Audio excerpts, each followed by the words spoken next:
Good evening, one and all. We welcome you all to the international webinar series on holistic health, well-being, and sustainable development.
Good evening, one and all.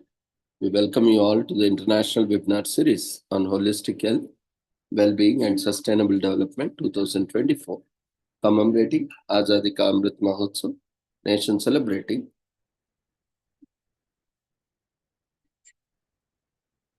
77 years of independence and United Nations Sustainable Development Goals 2015 to 2030 as part of awareness and campaigns in collaboration with Sri Holistic Health Foundation India and Sri Research Institute Center for Art, Sciences and Wellbeing.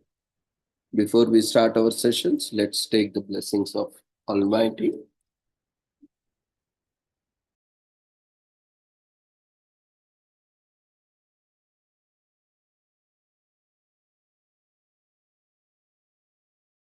कुरुत्वं कल्याणम् आरोग्यं धनसम्पदः शुभं कुरुत्वं कल्याणम् आरोग्यं धनसम्पदः शत्रुबुद्धिविनाशाय दीपज्योतिर्नमोऽस्तुते दीपज्योतिर्नमोऽस्तुते शुभं कुरुत्वं कल्याणम् आरोग्यं धनसम्पदः शुभं कुरुत्वं कल्याणम् आरोग्यं धनसम्पदः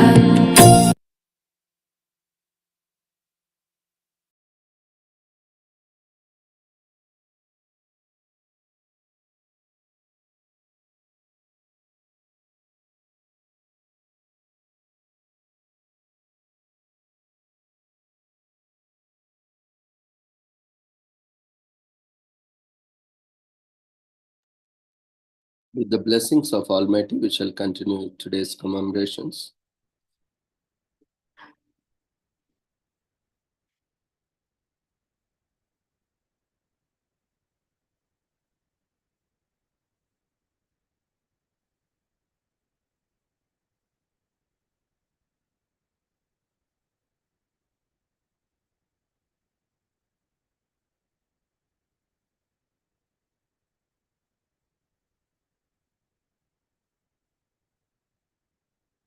Today is commemorated as Mathematics Day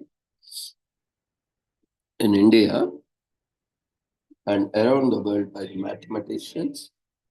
Mathematician Day on December 22nd celebrates the birth anniversary of India's famed mathematician Srinivas Ramanujan.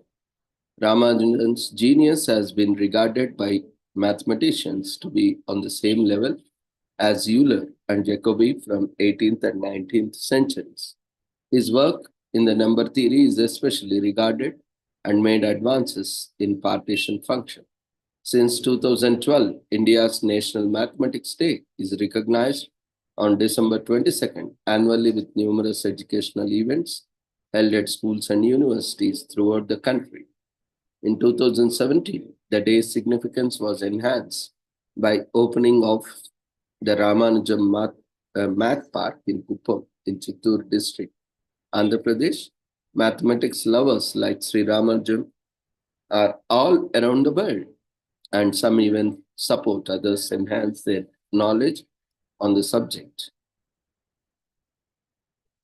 So Srinivasa Ramanujan is a brilliant mathematician behind the inspiration for Mathematics Day in India, whose works influenced many across the country and world.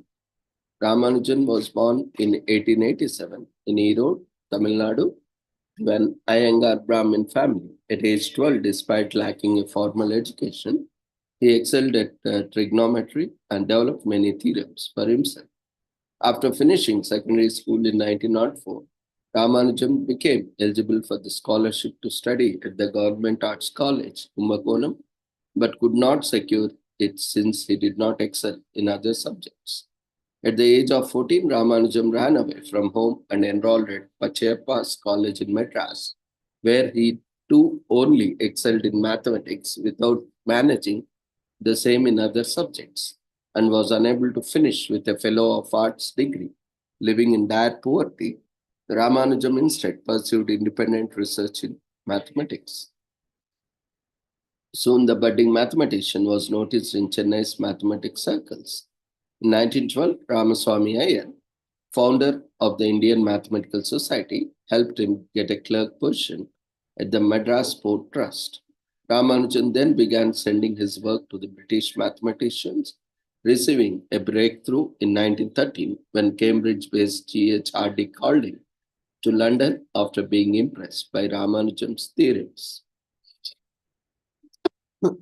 Ramanujan made his way to Britain in 1914, where Hardy got him into Trinity College, Cambridge. In 1917, Ramanujan was well on his way to success after being elected to be member of the London Mathematics Society, and he also became a Fellow of the Royal Society in 1918, one of the youngest to achieve the esteemed position. Ramanujan returned to India in 1919 because he couldn't get accustomed to the diet in Britain. His health continued to deteriorate and died in 1920 at the age of 32.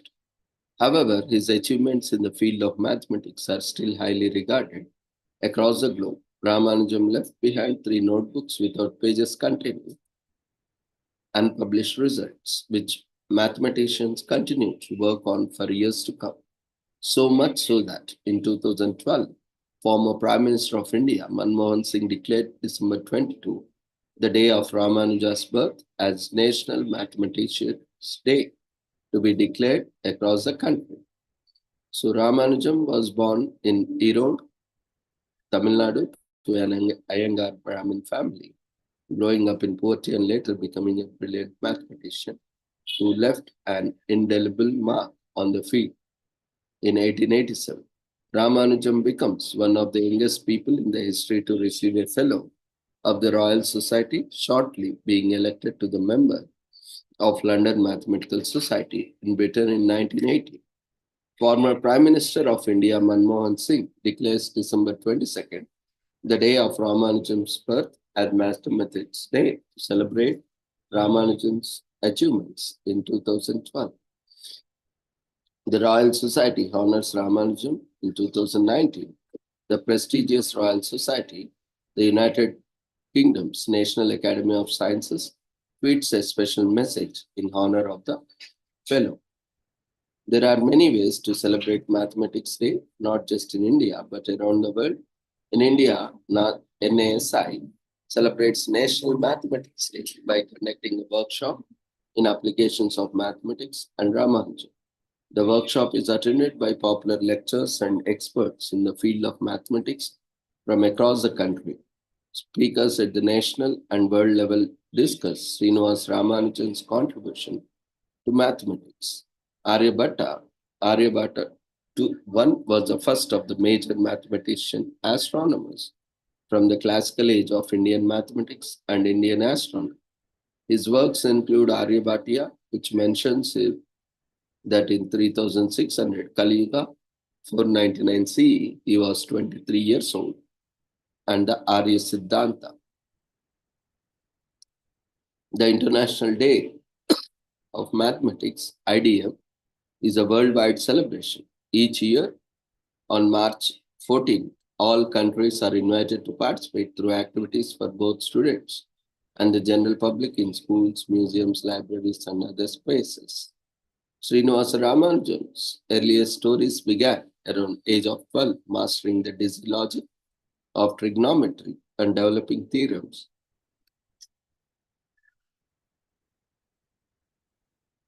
on his own without any assistance. While not everyone feels the need to celebrate mathematics, it's still an important subject. Why not try learning the concept of trigonometry yourself? It's actually one of the most important branches of mathematics and is something that every student should focus on. Great trigonometry skills allow students to work out complex angles and dimensions in relatively little time. The brilliant mathematician inspired the field of mathematics, and many students across India. If you don't know much about him, you can watch incredible story of success from the comfort of your home. Consider watching The Man Who Knew Infinity, starring Dev Patel. It's a great biopic of Ramanujan's inspiring journey. So we can watch together once these sessions are done. We'll watch it together. So whoever is interested, you can continue watching. Otherwise, you can watch on your own. Anyway, whichever is comfortable. We'll see how it works out. So encourage other students. If there is one important factor to take away from Srinivas Ramanujan's amazing story and success in the field of mathematics, is that he preserved despite performing horrendous at other subjects such as English, philosophy, and science. This shows that each student has their own strengths and weaknesses. And while it's always important to do our best, make sure to nurture and compliment a student who excels in a particular subject. Who knows, maybe that compliment will help nurture their will to perform better, even pursue their interests to amazing heights. The fundamental identities, there are 8 trigonometric identities called fundamental identities. 3 of them are called Pythagorean identities, as they are based on the Pythagorean theorem. An ancient calculation, trigonometry emerged from applications of geometry to astronomical studies in the 3rd century BC. Mathematics as magic trigonometry is associated with music and plays a major role in musical theory and production. Sound waves travel in a repeating wave pattern, which can be represented graphically by sine and cosine functions. A single note can be modeled on a sine wave, and a chord can be modeled with multiple sine curves used in conjunction with one another. The word trigonometry comes from the word triangle measure.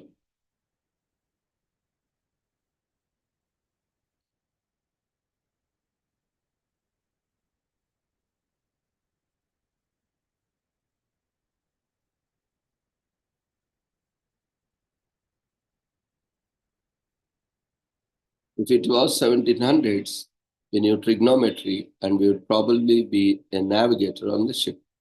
A good navigator can discover their location even in the middle of Atlantic Ocean with some trigonometry and a good clock. So whether you love it or hate it, We can't deny mathematics is the order of the world, and without it, we wouldn't be able to make much sense of it at all. So, mathematics is a methodological application of matter, makes our life orderly, and prevents chaos. Certain qualities that are nurtured by mathematician.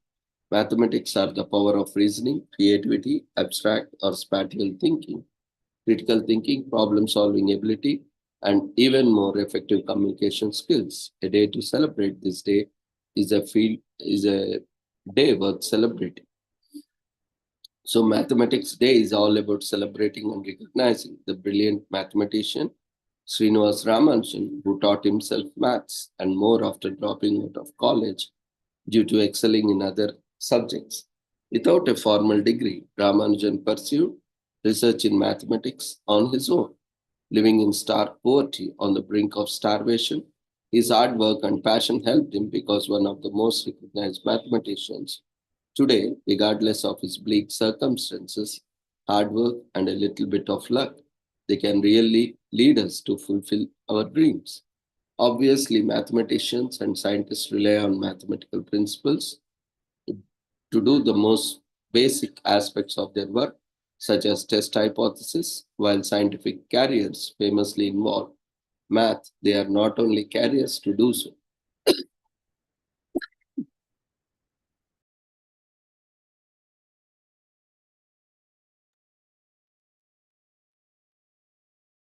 Even operating a cash register requires that one understands basic arithmetic.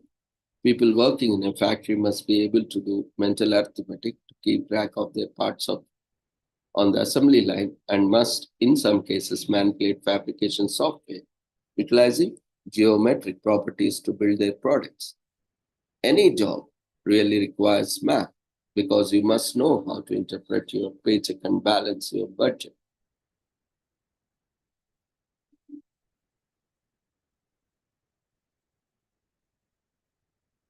Today is also commemorated as Forefathers Day in US.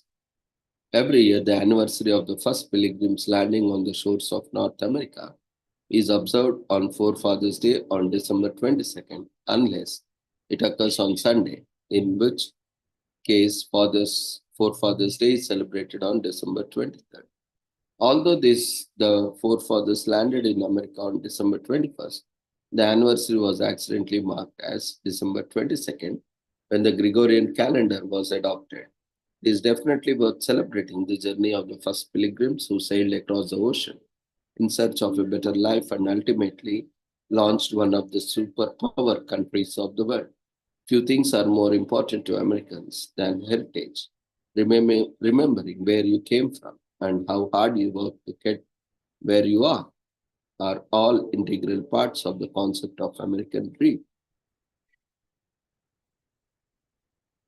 It's a story as heroic as a classical tale in literature, the story of nations' brave forefathers who escaped economic limitations, unemployment, and religious persecution in search of freedom and preservation of their cultural identity.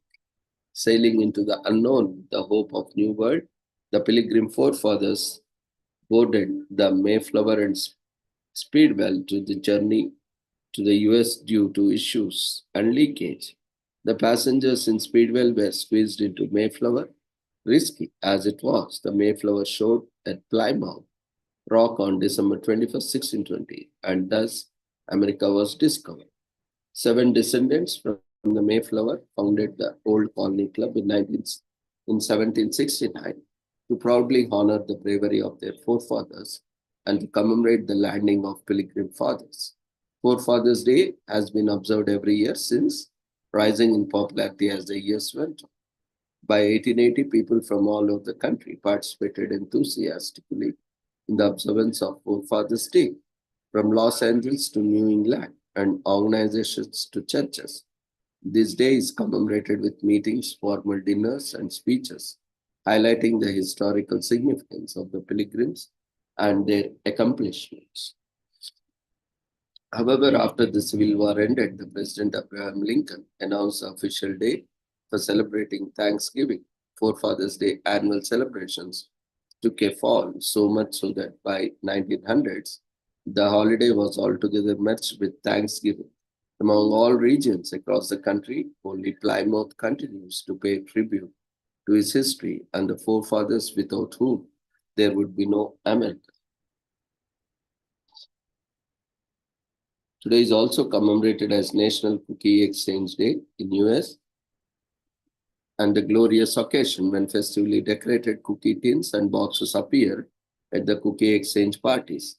It's a classic celebration where the host throws a holiday party for family and friends, to which everyone brings delicious homemade cookies to share around. The toughest decision is which cookies to take. Wintertime classics like thumbprint jam cookies or gingerbread are always festive, but since the day celebrates all cookies, go ahead and add in some fun at cookies or lemon squares.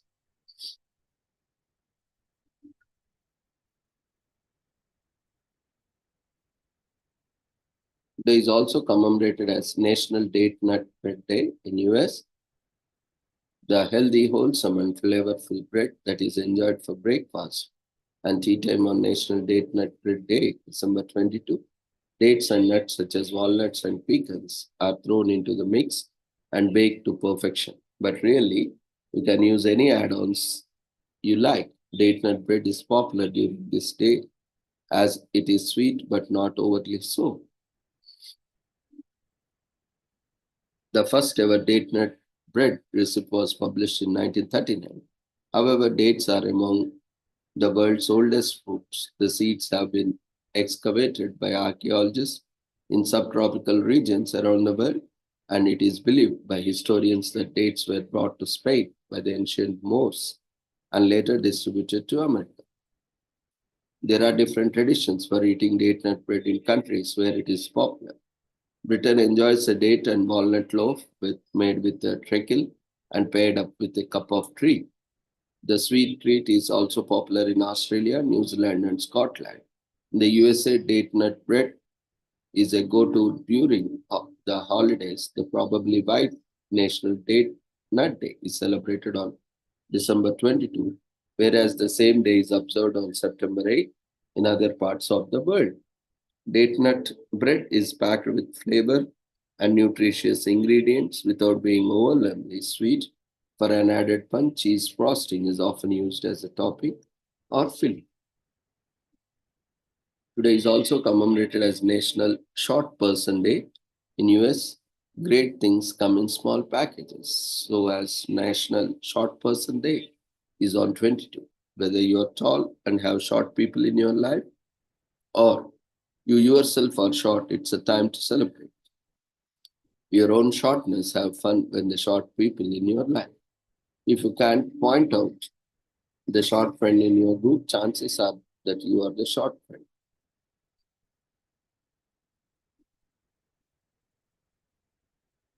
Napoleon Bonaparte, who is known for being short, wasn't actually short. In fact, he was around 5 feet 7 inches, which was tall for Frenchmen of his time. So the myth of Napoleon being short actually arose because of the British like to portray their French army as little bony. Also, since Napoleon was usually surrounded by soldiers from his guard who were even more above average height than he was, he often appeared short in comparison. In his autopsy, he measured as 5 feet 2 inches, but that was French inches, which were larger than British and American inches.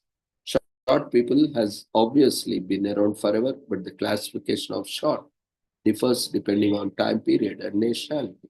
In America, the average height for a woman is considered 5 feet 5 inches, while the average height for men is 5 feet 10 inches. In comparison, the average female height in China is 5 feet 2 inches, and average male height is 5 feet 6 inches. Therefore, a man who might be considered short in America can be considered tall in China, meaning that tallness and shortness is all relative.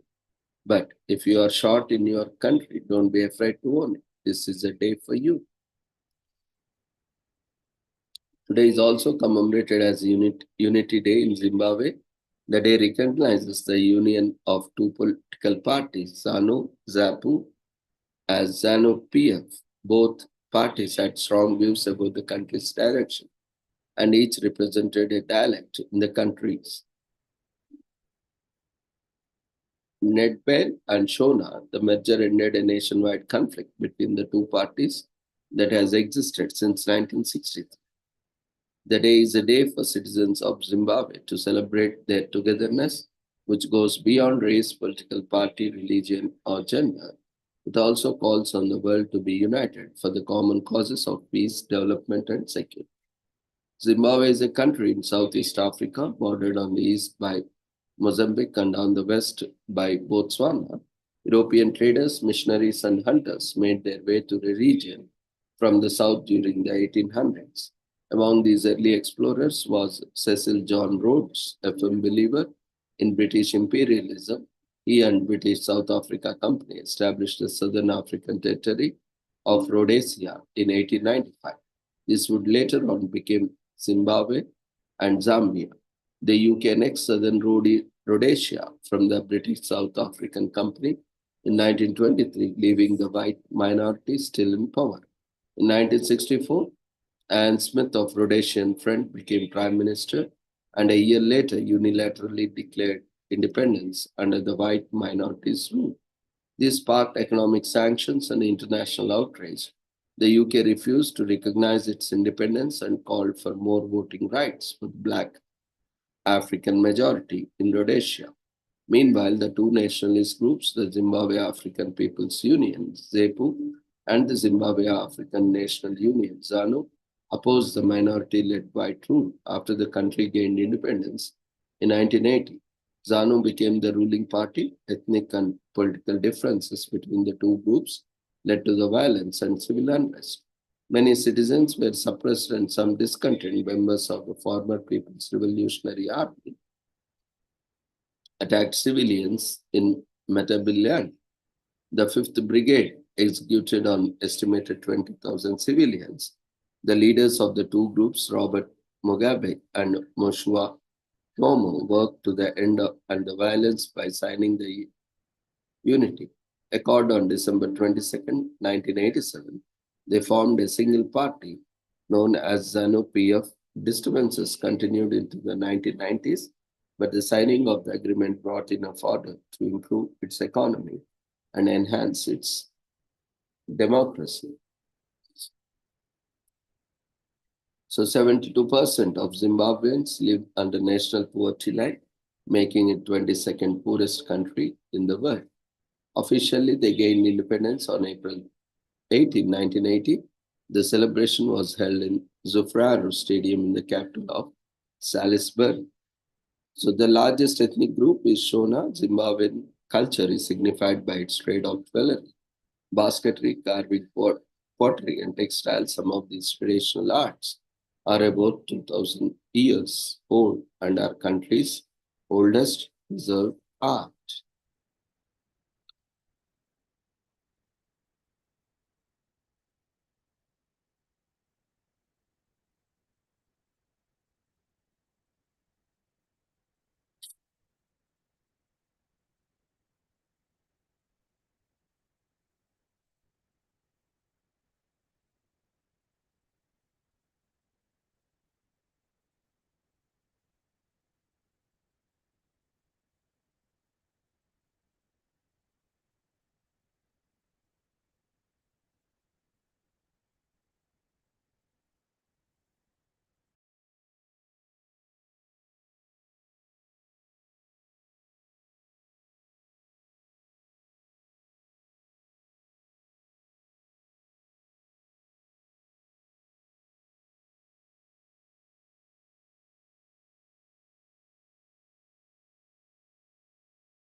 today is also commemorated as a Sri Sharada Devi Jayanti.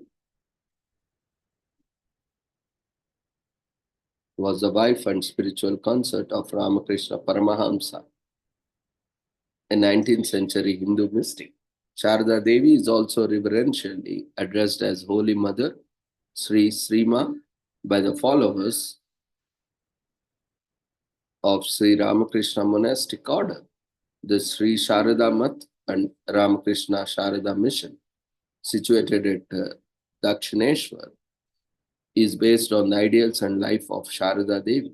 She played an important role in the growth of the Ramakrishna movement. Sri Sharada Devi was born in Jairambati, a village in the present-day Bankura district in the state of West Bengal, India. She was married to Ramakrishna in 1859 when she was only 6 years old and Ramakrishna was 23 years old, but remained with her family until she was 18. And when she joined Ramakrishna at Dakshineshwar Kali temple, according to her biographers, both lived lives of unbroken continence, showing the ideals of householder and of the monastic ways of life. After Ramakrishna's death, Sharada Devi stayed most of the time either at Jorambati or at Udbodhana office, Calcutta. The disciples of Ramakrishna regarded as their own mother, and after their guru's death, looked to her for advice and encouragement. The followers of the Ramakrishna movement and a large section of devotees across the world worship Sharda Devi as an incarnation of Adi Parashakti or the Divine Mother.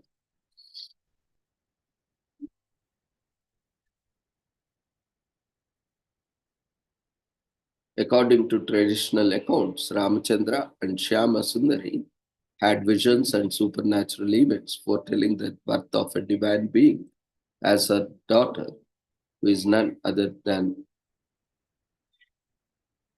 Sharada Mani Devi, as she was born to Brahmin parents as the eldest daughter on 22nd December 1853 in the quiet village of Jairambati in the present day in the West Bengal, India. Her parents, Ramchandra Mukhopadhyay and Shyama Sundari Devi, were poor, and her father, Ramchandra, earned his living as a farmer through performance of priestly duties. Sharada lived the simple life of an Indian village girl. As a child, Sharada, then known as Sharda Mani, was fascinated by traditional Hindu folklore and narratives. As in the case of most girls of rural upbringing, she did not receive any formal education but learned to serve others as she helped her mother run a large household and looked after her younger brothers. During the terrible famine of 1869, Sharada worked ceaselessly as her family served food to hungry people. She was interested in the clay models of goddesses Kali and Lakshmi, which she worshipped regularly. She is said to have started meditating from her childhood, and traditional accounts recount her distinct visions and experiences. According to Sharada Devi, she used to see a baby of 8 girls of her age coming from an unknown place and escorting her in her course during her childhood. The mother and brother of Ramakrishna thought that a marriage would be good steadifying effect on him, but diverting his attention away from spiritual austerities and visions. It is reported that Ramakrishna himself indicated Shardamani as the bride. In May 1859, Sharda was betrothed to Ramakrishna, and Sharda was 5 years old and Ramakrishna was 23. The age difference was typical for 19th century rural Bengal. It was common in that time. So after the betrothal, Sharda was left to the care of her parents and Ramakrishna returned to Dakshineshwar. Sharda next time met Ramakrishna when she was 14 years old and she spent 3 months with him at Kamar, Kamarpukur. There, Ramakrishna imparted to Sharada instructions on meditation and spiritual life. Ramakrishna's frequent Bhava Samadhi, asceticism, and the unorthodox ways of worship led some onlookers to doubt his mental stability, while others regarded him as a great saint. Sharada joined Ramakrishna at Dakshineshwar in 1872 on her own accord when she was 18, after hearing these rumors about his mental health. She found Ramakrishna to be a kind and caring person. At Dakshineshwar Kali temple, Sharda Devi stayed in a tiny room in a Nahabar music tower. She stayed at Dakshineshwar until 1885, except for short periods when she visited Jairambati. By this time, Ramakrishna has already embraced the monastic life of a sannyasin. As a result, the marriage was never consummated. As a priest, Ramakrishna performed the ritual ceremony like the Shodasha Puja, where Sharda Devi was made to sit in the seat of goddesses Kali and worshipped as the divine mother, Tripura Sundari. According to Swami Sharadananda, a direct disciple of Ramakrishna, Ramakrishna married to show the world an ideal of sexless marriage. Ramakrishna regarded Sharada as an incarnation of the Divine Mother, addressing her as Sri Ma, Holy Mother, and it was by this name she was known to Ramakrishna's disciple.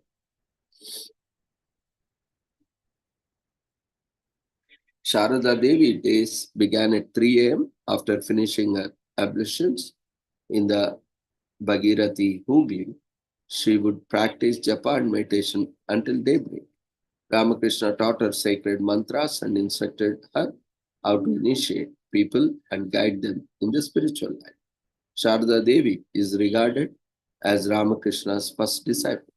Except for her hours of meditation, most of the time was spent in cooking for Ramakrishna and the growing number of devotees. While Sharda Devi remained completely in the background, her unassuming, warm personality attracted some female devotees to become her lifelong companions. During Ramakrishna's last days, during which he suffered from throat cancer, Sharada Devi played an important role in nursing him and preparing suitable food for him and his disciples. It is reported that after Ramakrishna's death in August 1886, when Sharada Devi tried to remove her bracelets as a custom dictated for a widow, she had a vision of Ramakrishna in which he said, "I have not passed away. I have gone from one room to another." According to her, whenever she thought of dressing like a widow, she had a vision of Ramakrishna asking her not to do so. After Ramakrishna's death, Sharada Devi continued to play an important role in the nascent religious movement. She remained the spiritual guide of the movement for the next 34 years. After Ramakrishna's death, Sharada Devi began her pilgrimage through North India, accompanied by a party of women disciples, including Lakshmi Didi, Golappa Ma, and Ramakrishna's householders and monastic disciples. The party visited Vishwanath Temple of God Shiva at Banaras, the city of Ayodhya, which is now associated with the life of God Rama. Later, she visited Vrindavan, which is associated with God Krishna. According to the traditional accounts at Vrindavan, she experienced Nirvikalpa Samadhi and began her role as Guru. She initiated several Ramakrishna's disciples, including Mahendranath Gupta, Yogan with the mantra. According to her traditional biographers and disciples, to call her mother was no mere expression of respect, and all those who met her became aware of maternal quality in her. After pilgrimage, Sharada Devi lived alone in Karmakpur, the village where Ramakrishna was born. There she endured poverty, verging on a starvation for a year. In 1888, when the news reached the lay and monastic disciples of Ramakrishna that she needed their care and attention, they invited her to Calcutta and arranged for her stay. Swami Sharadananda built a permanent house for Sharda Devi in Calcutta. The house was named the Bodhan House after the Bengali monthly magazine published by Ramakrishna Math. The house, also known as Mayar Beri, the Holy Mother's house, Mayar Bari, is where she spent the longest period of her life outside Jairambati. So Sharada Devi went to Calcutta because she had many hardships in Kamarpur. She had no financial resources and no one could take care of. She tried to hide her situation, but it leaked out when the devotees of Calcutta heard this. They persuaded Sharada Devi to come to Calcutta. At Udbodhan House, Sharada Devi was accompanied by other women disciples and devotees of Ramakrishna, Kulapma, Yoginma, Gopalerma, Lakshmi Didi, and Gaurima being the best known. An increasing number of people began to flock for guidance, instructions, and spiritual initiation. Other Western women followers of Ramakrishna order, including Sister Nivedita, formed close relationship with her. According to her biographers, her innate motherliness put visitors at ease. Swami Niklananda, her direct disciple, writes, though she had no children of the flesh, she had many of the spirit. She regarded all her disciples as her own children.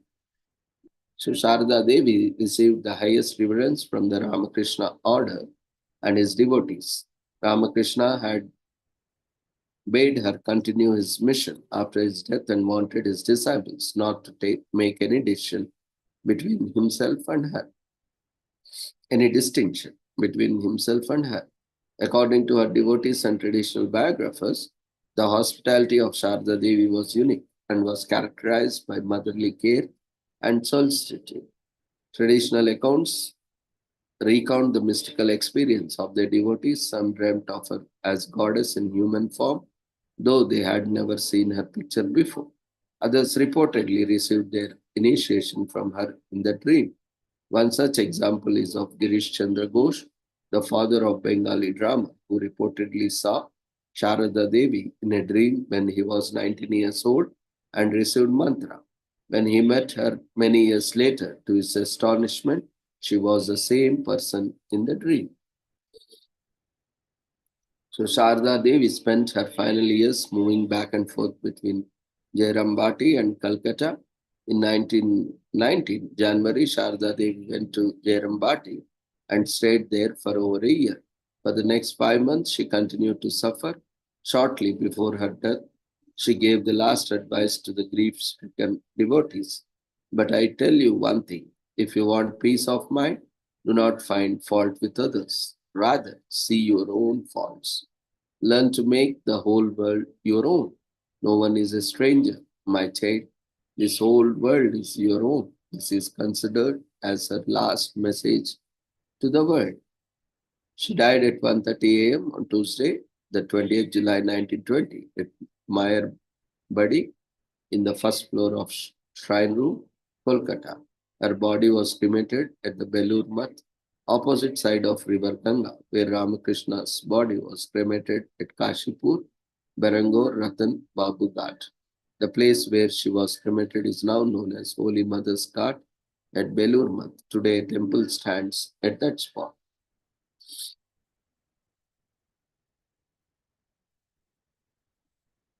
So Sarada Devi did not write any books. Her utterances and reminiscences have been recorded by her disciples, including Swami Niklananda, Swami Tapasyananda. Though uneducated, Sharada Devi's spiritual insight and utterances are highly regarded by scholars like Gayatri Chakravarti, who writes, we have bits and pieces of her equestre remarks as testimony. Practicing meditation and by your mind will be so calm and fixed that you will find it hard to keep away from meditation. The mind is everything. It is in the mind alone that one feels pure and impure. A man, first of all, must make his own mind guilty, and then alone can see another's man's guilt. I tell you one thing, if you want peace of mind, do not find fault with others. Rather, you see own faults. Learn to make the whole world your own. No one is stranger. My child, the whole world is your own. One must have devotion towards one's own Guru, whatever may be the nature of Guru. The disciples get salvation by dint of his unflinching devotion towards his Guru.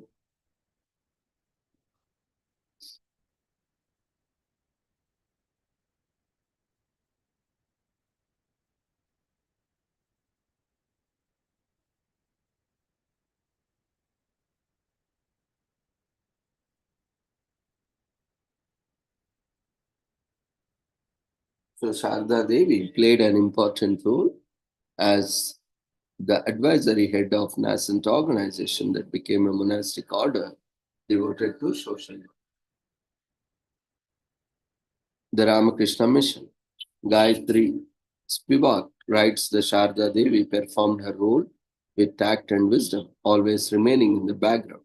She initiated several prominent monks into the Ramakrishna order. Swami Nikhilananda, who was a freedom fighter and a follower of Mahatma Gandhi, accepted Sharda Devi as his guru and joined Ramakrishna order. He eventually founded the Ramakrishna Vivekananda Center in New York.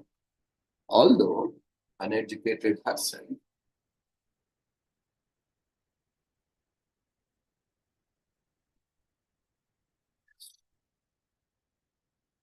Sharda Devi advocated education for women. Nivedita started a school for Indian women with her blessings. She entrusted Devmata with the implementation of her dream, a girls' school on the Ganges where Eastern and Western pupils could study together. In 1954, Sri Sharda Mat and Ramakrishna Sharda Mission, a monastic order for women, was founded in the honor of Sharda Devi.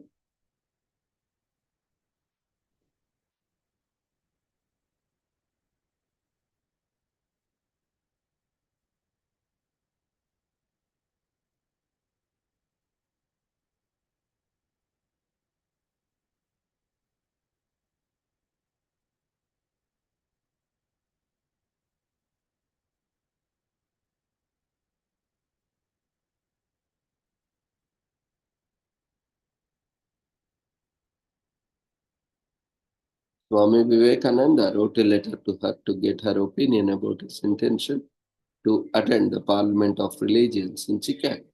Only after receiving a blessing from her did he decide to go to the United States.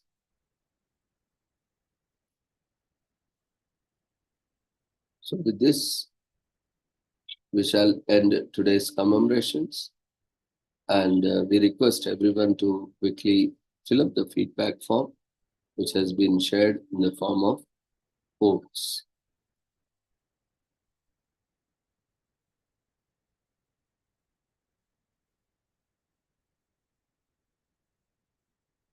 So, after filling up the feedback form, we can watch this movie together as per your convenience. There is no force.